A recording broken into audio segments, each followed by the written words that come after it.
नमस्कार दोस्तों स्वागत है आप सभी का एक बार फिर से न्यूज़ इन फोकस से और प्रेस क्रिएट का एक बेहतरीन सीरीज। रिसेंटली पुडुचेरी में प्रधानमंत्री गरीब कल्याण अन्न योजना के अंतर्गत जो फूड सब्सिडी दी जाती है लोगों को, तो उसको फूड सब्सिडी के डिस्ट्रीब्यूशन के लिए अब जो यूज होगा वो सेंट्रल बैंक डिजिटल करेंसी होगा। तो पहले से ही काफी लंबे समय से आरबीआई और गवर्नमेंट ऑफ इंडिया इस चीज पर काम करती आ रही है कि जो करेंसी है उसको हम डिजिटल वे में लेके आए। जैसे ई रूपी आपने कई बार सुना होगा और यूपीएससी ने इसको लेकर क्वेश्चन भी बनाया। तो चलिए आज इस चीज को, इस न्यूज से रिलेटेड अपने सभी कॉन्सेप्ट को कंप्लीट करते हुए आगे बढ़ते हैं। और आगे बढ़ने से पहले एक गुजारिश है कि चैनल को ज्यादा से ज्यादा शेयर करें और सब्सक्राइब करना तो बिल्कुल भी ना भूलें। तो ये जो करेंसी है डिजिटल करेंसी, इसका क्या एक रोल होगा इसमें, तो ये एक प्रोग्रामेबल होगा और पर्पस बाउंड यूजेस होगा। इसका मतलब इसका ये है कि प्रोग्रामेबल यानी कि इसको एक विशेष पर्पस के लिए प्रोग्राम किया गया है। यानी अगर सब्सिडी के लिए प्रोग्राम किया गया है तो सब्सिडी के लिए ही इसका यूज होगा। यानी कि एक टोकन के रूप में ये दिया जाएगा जो कि डायरेक्टली बेनिफिशियरी के वॉलेट में जाएगा।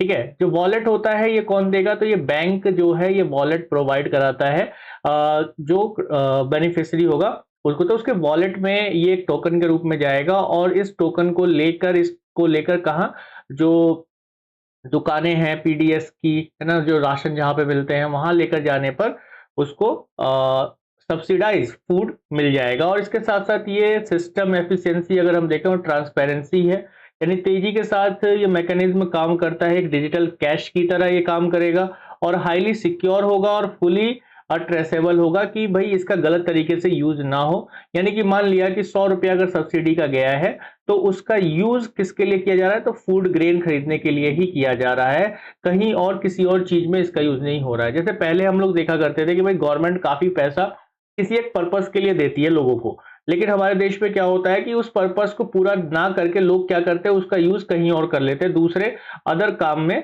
वो कर लेते हैं, अदर वर्क्स में वो उसका यूज कर लेते थे पैसे का, लेकिन और वो पर्पस पूरा नहीं हो पाता था। लेकिन गवर्नमेंट के रिकॉर्ड में रहता था कि भाई हमने इतना पैसा जो है इस पर्पस के लिए दिया है तो इसका काम हो गया होगा। लेकिन बाद में पता चलता था कि जिस डेवलपमेंट वर्क के लिए दिया है वो तो हुआ ही नहीं है।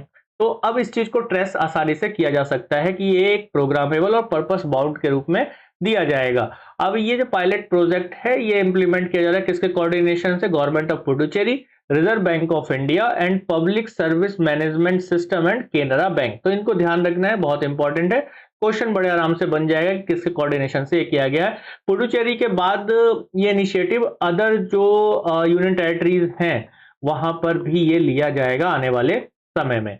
तो चलिए बात करते हैं कि डिजिटल करेंसी क्या है ये और सेंट्रल बैंक डिजिटल करेंसी क्या है। तो ये कंट्री का फिएट करेंसी है, ये डिजिटल फॉर्म में है, फिएट करेंसी है। यानी कि जैसे आपके हाथ में 100 रुपए का करेंसी नोट है, ठीक है, बिल्कुल वैसा ही ये भी होगा, फिएट करेंसी है। लेकिन अब यहाँ पे ये ध्यान रखना है फिएट करेंसी किसको कहते हैं, ये बहुत बेसिक इकोनॉमी का एक कॉन्सेप्ट होता है, मनी में हम लोग पढ़ते हैं कि फिएट ये ऐसा करेंसी है जिसके पीछे किसका कोई इनहेरेंट वैल्यू नहीं है। जैसे गोल्ड का अपना एक इनहेरेंट वैल्यू होता है, वो नहीं है। फिएट करेंसी कैसा होता है, जिस पर गवर्नमेंट ने अपनी अथॉरिटी से उसको इशू किया है। जैसे 100 रुपए का नोट है, क्या उस कागज के टुकड़े का अपना कोई इनहेरेंट वैल्यू है, नहीं है। उस पर जो सिग्नेचर है उसका वैल्यू है, उस पर जो प्रॉमिस किया गया है उसका वैल्यू है। तो ठीक ऐसा ही जो है डिजिटल करेंसी जो है, जो डिजिटल फॉर्म में है, तो ये कंट्री का फिएट करेंसी है।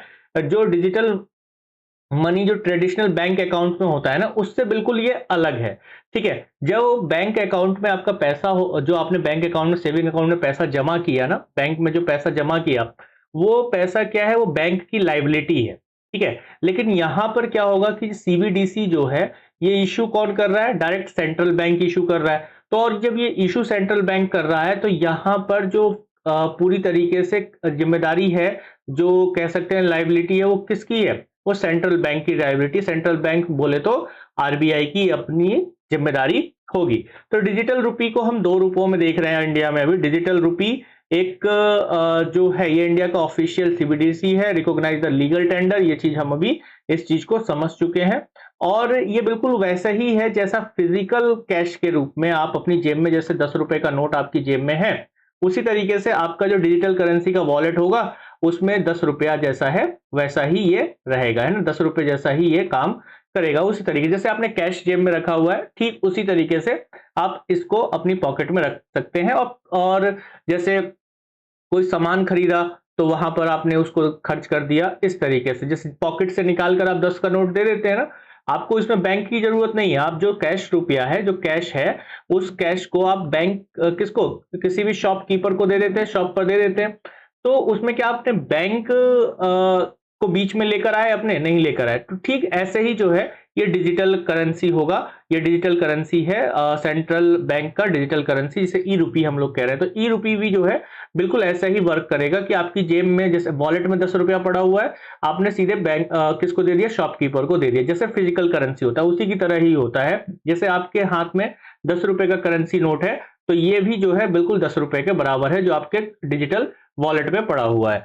ठीक है, तो ये दो रूपों में हम लोग देख रहे हैं अभी फिलहाल, कहां पर, अपने देश में। जैसे एक रिटेल सीबीडीसी यानी कि ई रूपी रिटेल में, इसको डिजाइन किया गया किसके लिए, जनरल पब्लिक और एवरीडे बिजनेसेस के यूज में। जैसे कि हम जा रहे हैं, दूध लेकर आ गए, है ना, टॉफी खरीद लिया, पेन कॉपी पेपर खरीद लिया, तो उन सब चीजों में हम जो यूज कर रहे हैं वो उसके लिए। तो ये डिजिटल वॉलेट में होगा, और ये प्रोवाइड कौन कराएगा, बैंक्स आपके प्रोवाइड इसको करवाते हैं। पीयर टू पीयर और पीयर टू मर्चेंट ट्रांजेक्शन में हम इसको यूज करते हैं। ठीक है, तो अब देखो, जो फिजिकल करेंसी, जैसे फिजिकल कैश होता है ना, ये फिजिकल कैश उसी तरीके से ये होता है, तो इस पर आपको इंटरेस्ट नहीं मिलेगा। अब मान कर देखिए खुद की आपकी पॉकेट में 200 रुपीज है, कैश के रूप में, कैश के रूप में आपके पास 200 रुपीज है। क्या इस 200 रुपीज पर आपको आपका बैंक, जो आपके पास कैश के रूप में है, ये किस फॉर्म में है, कैश के फॉर्म में है जो आपके पास है, क्या बैंक इस पर आपको कोई इंटरेस्ट पे करता है, नहीं करता। जो आप बैंक में जमा करते हैं तो उस पर इंटरेस्ट पे करेगा, तो इस पे भी कोई आपको इंटरेस्ट नहीं मिलेगा। तो यही चीज है कि एक फिजिकल कैश की तरह ही हम इसे देखते हैं, बस ये क्या है कि ये डिजिटल फॉर्म में है। होलसेल सीबीडीसी एक दूसरा रूप इसका आता है। ठीक है, जैसे ई रूपी होलसेल कह सकते हैं। तो ये क्या है, बड़े बड़े फाइनेंशियल ट्रांजेक्शंस के लिए यूज हो रहा है, लार्ज वैल्यू ट्रांजेक्शंस के लिए यूज हो रहा है। जैसे गवर्नमेंट सिक्योरिटीज को खरीदना है, बॉन्ड को खरीदना है, इंटर बैंक लैंडिंग हो रही है, मतलब जो है क्या हो रहा है कि बड़े बड़े जो ट्रांजेक्शन हो रहे हैं, बहुत बड़े ट्रांजेक्शन जो हो रहे हैं, उनके लिए जो यूज हो रहा है डिजिटल करेंसी, उसको क्या नाम दिया गया है, wholesale central bank digital currency या ई रूपी होलसेल। ठीक है, तो ये दो तरह के हम देख रहे हैं कि एक रिटेल में है, एक रिटेल में डिजिटल करेंसी है, और एक डिजिटल करेंसी आपका होलसेल में हमें दिखाई दे रहा है। तो एक बात आती है यहाँ पे कि हम तो यूपीआई से भी तो पेमेंट कर रहे हैं ना डिजिटली, तो ये डिजिटल करेंसी का क्या मतलब है यहाँ पे। तो देखो, यूनिफाइड पेमेंट इंटरफेस की अगर आप बात करो ना, तो ये क्या है, एक तरह से पेमेंट इंटरफेस है ना, ये पेमेंट इंटरफेस है। ये किसी तरीके का आपका वॉलेट नहीं है, या एक तरीके से हम कह सकते हैं कि ये पैसा एक जगह नहीं रख रहा है। ये इसके माध्यम से आप क्या कर रहे हैं, इसके थ्रू, यूपीआई के थ्रू आप क्या कर रहे हैं कि अपने बैंक अकाउंट से, है ना, बैंक अकाउंट से किसी पर्सन को, यानी कि चिंटू भैया को पैसा ट्रांसफर कर रहे हैं। ठीक है, तो जो ये ट्रांसफर होने वाला जो पूरा रास्ता है, मैकेनिज्म है, इसको क्या कहा गया, यूपीआई कहा गया। क्लियर है, ये यूपीआई कहा गया। तो बैंक अकाउंट से जो पैसा आपके यहां जाएगा, चिंटू भैया के पास जाएगा, तो किसके माध्यम से जाएगा, यूपीआई के माध्यम से जाएगा।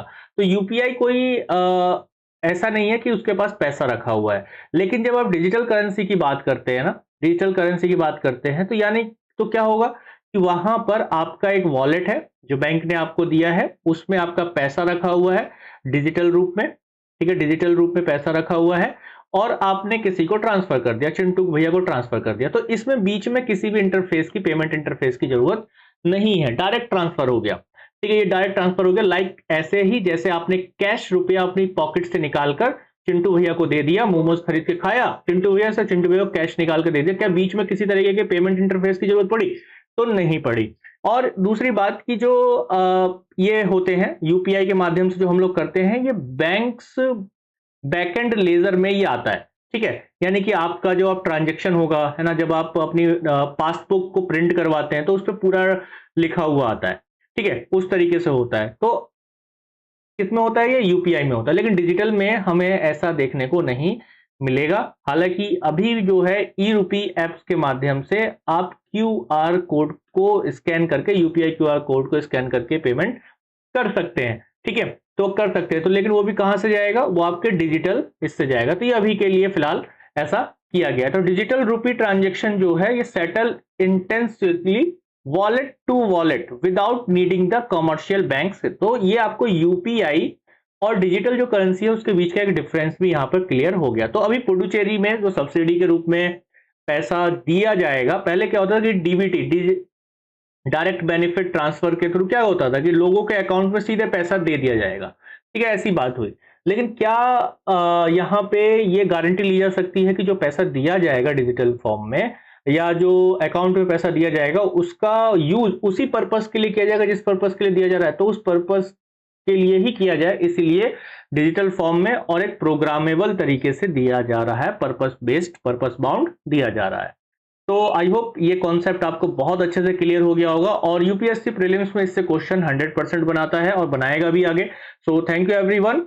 और मेरा नाम त्रिभुवनजीत सिंह है, आप मुझे इंस्टाग्राम पे फॉलो कर सकते हैं और इसके साथ साथ आप चैनल को सब्सक्राइब करना तो बिल्कुल भी मत भूलिए, शेयर कर दीजिए अपने दोस्तों में। So thank you everyone once again, जय हिंद।